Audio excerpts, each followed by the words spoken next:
안녕하세요. 여러분들의 복지 뉴스를 가장 빠르게 알려드리는 복지구조대 복지뉴스 119입니다. 오늘은 바뀌는 은행 업무 방식에 대해 시니어 여러분께 설명해드리고자 합니다. 금융위원회는 21일 오픈뱅킹, 마이데이터 현장 간담회를 열고 이런 내용을 담은 오픈뱅킹 기능 확대 방안을 공개했습니다. 금융위는 올해 안으로 정보 제공 범위 확대, 오프라인 채널 도입 등 두 가지 방안을 시범 운영할 방침인데요. 이 중 핵심은 모바일 등 온라인 환경에서만 가능했었던 오픈뱅킹 서비스의 오프라인 도입입니다. 평소 은행 업무에 어려움을 겪거나 은행에 가시기 어려우셨던 분들께 도움이 되는 정보이니만큼 얼른 소개해드리고자 합니다. 영상 보시기 전에 구독과 좋아요를 눌러주시면 더 빠르고 유익한 정보를 받으시는 데 도움이 됩니다. 시니어 여러분을 위한 복지구조대 복지뉴스 119 지금 시작합니다. 예전 은행이라는 개념은 종이로 된 통장을 들고 직접 금융기관을 내방한 후 창구에서 돈을 입금하거나 출금을 하는 것이 전부였는데요. 디지털 가속화가 되면서 현금 입출금이 가능한 카드가 생기고 비대면 기능으로는 텔레뱅킹, 온라인뱅킹, 그 다음으로 지금의 앱을 이용한 기능들이 생겼습니다. 지금 시대는 스마트 기기만 있다면 따로 지갑을 들고 다니지 않아도 될 정도로 편의성과 스마트한 기능들이 많아졌으며 실제로 은행을 방문하지 않고도 모든 업무를 처리할 수 있을 정도로 간단해졌는데요. 은행 업무들이 발달하면서 K뱅크,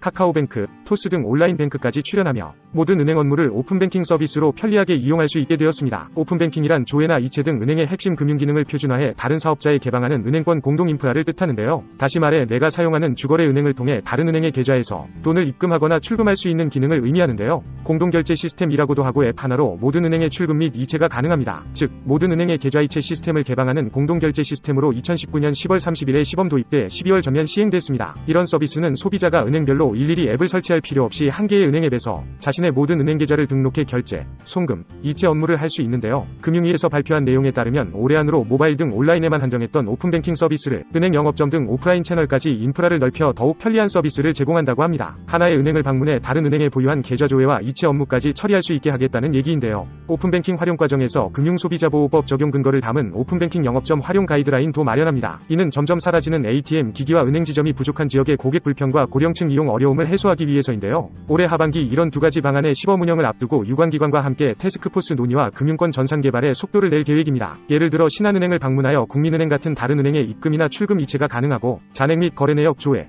카드와 보험사 등에 가입한 내역까지 모두 확인할 수 있는데요. 금융결제원에 따르면 오픈뱅킹 순가입자는 작년 말 기준으로 3,565만 명으로 오픈뱅킹에 등록한 계좌 수는 1억 9,375만 좌에 달한다고 합니다. 일평균 오픈뱅킹을 이용하는 거래 건수는 3,582건으로 하루 이체 건수만 631만 건인데요. 이렇게 모바일 뱅킹 이용자가 늘어남에 따라 은행들은 적자 점포를 줄이면서 비용 절감에 나서고 있습니다. 금감원에 따르면 작년 9월 기준 시중은행 5곳의 국내 영업점포는 총 3,931곳인데요. 2020년 말 4,425곳보다 494곳 줄어든 수준이라고 합니다. 여기에 줄어든 영업점포를 대신해 운영 중이던 ATM도 급감하고 있는데요. ATM 수는 2021년 말 23,555개에서 작년 6월 말까지 21,325개로 2,230개 줄어들었습니다. 은행 측에서는 오프라인 오픈뱅킹 확대로 모바일이나 온라인 뱅킹에 익숙하지 않은 디지털 금융 취약계층이 더욱 편리해질 것으로 보고 있는데요. 집 근처의 A은행에 가서 B은행의 거래 내역과 입금 확인 등이 모두 가능해져 연말쯤에는 은행 영업점에 내방한 고객이 해당 은행에서 오픈뱅킹 서비스에 가입만 하면 다른 은행의 계좌 이체 및 조회를 할 수 있을 전망입니다. 이렇게 시행이 된다면 몸이 불편해 멀리 떨어진 주거래 은행에 가기 불편하셨던 어르신분들은 근처에 있는 다른 은행에 가셔서 업무를 보시기 훨씬 수월해질 것으로 예상됩니다. 간만에 어르신분들께 실제로 도움이 될 만한 정책이 발표가 되었는데요. 이렇게 표 갈라찍기나 정치적 수만을 본 정책이 아니라 어르신들께 실제적으로 도움이 될 수 있는 다양한 복지 정책들이 앞으로도 꾸준히 발표되기를 기원합니다. 복지뉴스 119.